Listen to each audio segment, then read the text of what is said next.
Hey, what's up, gang? It's Golden Gun, and we're back with another Marvel Contest of Champions video. Today we're in Alliance War. We're 4-0 this season, undefeated. So if we can manage to get a win in this war right here, we'll move up to 5-0 for the season.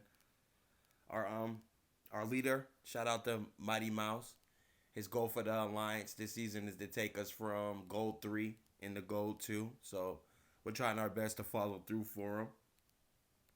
As you guys can see in this first fight, we're up against Nova. First, I want to say that we had to start this video off in section 2. I did record I thought I recorded section 1, but as I'm looking through the videos, it's not there. So maybe something went wrong there, and I didn't record it. But we have claimed all attack bonuses from section 1.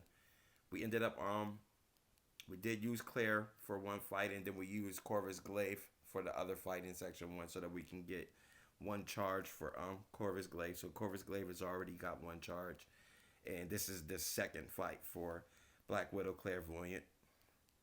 As you guys saw there, we did put on invulnerability boost. We did that for a reason. One, because Nova can go unblockable. If not, if we don't attack him in the correct way, he will go unblockable. But for more importantly, it's because of his energize buff, where he'll gain power. So as you guys can see, we did get him to throw that special one. We baited him to throw that special one, and he threw it. But as the fight goes on, you can see that we're not able to bait him to use his special one, and before you know it, he's got a special two.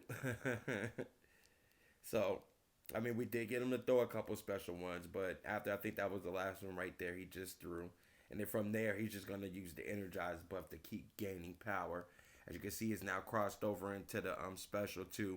We tried to bait it to get him to throw it, but of course he wouldn't throw it. And before you know it, he had a special 3. But that's specifically why we chose to put the invulnerability boost on, so it would give us the ability to tank his special 3. As you can see right here, he's doing absolutely no damage to Black Widow Clairvoyant. So that one is about as perfect as it could go, as I envisioned it could go. See, she hops right up from that special 3, took no damage, threw a special 2, took advantage of that extra burst damage, and then used the L1 to close the fight out with the full attack bonus. GG's, Black Widow Clairvoyant. All right, as we continue along our way, I did fail to mention that in section 1 we did do path 4, and in section 2 we're also doing path 4, which is steady build up unblockable. We're going to switch over to Corvus Glaive. We're going to heal him up because we don't want to take any chances. We don't want to take not one death. That's the goal, not to take any deaths whatsoever.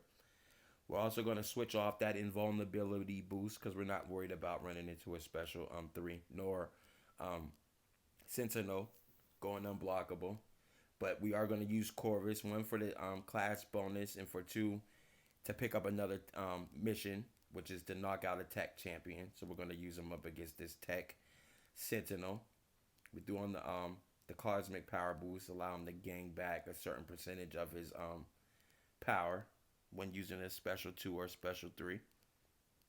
I'm going to hop right in, and I'll tell you right now, this is going to be a pretty straightforward fight that's going to end pretty quickly. He starts with that 1 bar power, and he's going to get to the special 2 much quicker. Throw the special 2 in. That's a wrap for Sentinel. Pretty easy fight right there with that rank 3 Corvus Glaive. I wish I did have suicides on, but we are in AW season, so no suicides. And just like that, we're going to move over. We got Limber, we got Crumbling Armor, we got Buff Toggle Unstoppable, which means that she's going to gain Unstoppable buff every 12 seconds, I believe. And we're going to hop right in with Corvus Glaive. I know that that gives Black Widow the class advantage, but he's just that OP. He's got his 2 charges. He still has his power boost, which is going to allow him to start with a special 1. And we're going to get to that special 2 pretty quickly. It's not going to kill her off, but it's going to do its fair amount of damage, and then we'll just close her out with the special 1, if I'm not mistaken. That's if we get back to the special 1, because as we know, Corvus Glaive, he crits with just about every hit. So each hit is doing a fair amount of damage, which is going to take her out pretty quickly. Yep, didn't even get to use that special one. Shout out to Corvus Glaive. Picked up the full attack bonus on both those fights, and within a blink of an eye, we're right here onto the final section, the section that I like to call Boss Island. All right, welcome to section 3, the final section of this AW, aka Boss Island. Shout out to Master Mikabashi, who's on the Dragon Man fight right here. This alliance was kind of weird. They had 3 Dragon Mans placed right there, back to back to back. So we got Mikamashi seeing if he could knock down all 3 of them by himself. I'm posted up waiting just in case he needs my help. Then I'll follow him and help him with the Dragon Mans. And if not, then I'm gonna head over to Nicholas Fury. We call him Nicholas Fury on the live streams. We say if Nick Fury is unawakened, which means all he has is that decoy right there, then we just call him Nick Fury. But if that Nick Fury is awakened, which means that the decoy and then the regular Nick, once the decoy die, which the decoy's name is Nick Fury. Once the decoy dies, and that's when Nicholas Fur comes out to play. Once again, shout out to Master Mikabashi. He did take care of business right there, so I went on ahead and hopped over to Nick Fury. I'm gonna use Corvus Glaive for this fight. Try to do the big damage. Try to get to that L2 as quickly as possible. Throw that L2. Do that big damage. We're still boosted from section 2 on health and attack. I'm gonna go ahead and throw the advanced power boost up, of course, so that we can start the fight with Corvus Glaive with 1 bar of power already. And from there, our plan is to build to the special 2 as quickly as possible. Throw that special 2 so we can do our bigger chunk of damage. But the whole fight, we want to keep an eye on Nick Fury's tactical charges, because we don't want him to gain too many and then go unblockable. Especially, we don't want him going unblockable and throwing a special one, because it's going to be detrimental. Spoiler alert, that does end up happening due to a bug. I'm not sure if you guys experienced this bug, but sometimes while I'm in the middle of a 5-hit combo, I'll do the first, second, third, and fourth hit, and then when I go to do the 5th hit, my champ kind of freezes. And in that time span, that quick freeze, it allowed Nicholas Fury, because at that point in time the decoy was dead, so it was Nicholas Fury. It gave him just enough time to throw his special 1. It did go unblockable, so I was unable to block it. So we took a little bit of damage from that. All right, we're gonna hop right on in. Already told you the plan. Started with that special 1 at the beginning of the fight due to the power boost. We are keeping an eye on his charges. Every time we parry him, it's gonna take a charge away from him, a tactical charge away from him. Right here, we're gonna bait that L2. We got our L2 off. It did big damage. Now we're gonna bait his L2, because it's pretty easy to dex his full special 2. Good job, Corvus. And from here, we're just playing passive and letting his health tick down. All right, his health is done ticking down, so we're gonna go back in and get aggressive. And right then and there is where I was telling you guys about where when I went to do the 5th hit and then throw the special 1, my champion froze, and Nicholas Fury threw his special 1, turned unblockable, got a couple cheeky hits in on us, but nonetheless, down goes Nick Fury. Got our full attack bonus. Shout out to Corvus Glaive. And we're gonna hop right over to the main boss. We got a thing here, rank 2 thing. We're gonna use Corvus Glaive again because he's doing the big damage. We throw in that power boost. He's starting with 1 bar of power. We're getting to our L2 quick, And by getting to that L2 quick, we're also saving a lot of our glaive charges.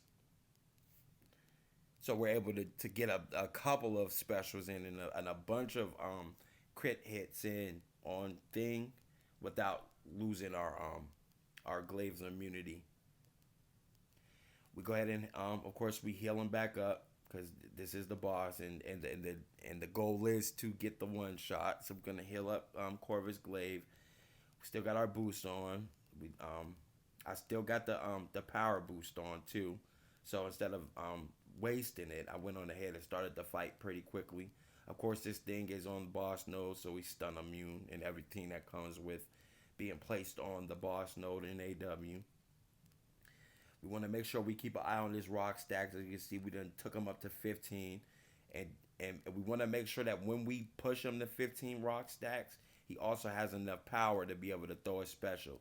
Because every time he gets to 15 rock stacks, if he throws a special, his rock stacks go back down to 0. So that's what we're just rinsing, repeating, trying to get him up to 15 rock stacks, bait him to throw a special once he gets to 15 rock stacks.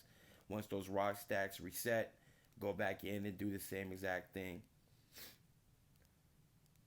Got another L2 off right there, and we're down to our last Glaive's Immortality.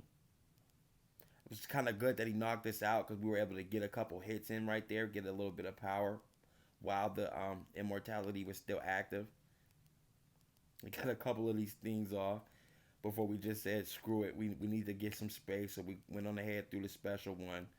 And from here, we're going to try to finish this fight off with no Immortality active. I mean, it's pretty easy to do. You're allowed to hit into things blocked when he has more than 15 or more rock stacks. You're just not allowed to hit thing while he has those 15 or more rock stacks, because then he'll turn unstoppable, which could be detrimental. So we're just rinse and repeat, and we're keeping an eye on how many rock stacks he has.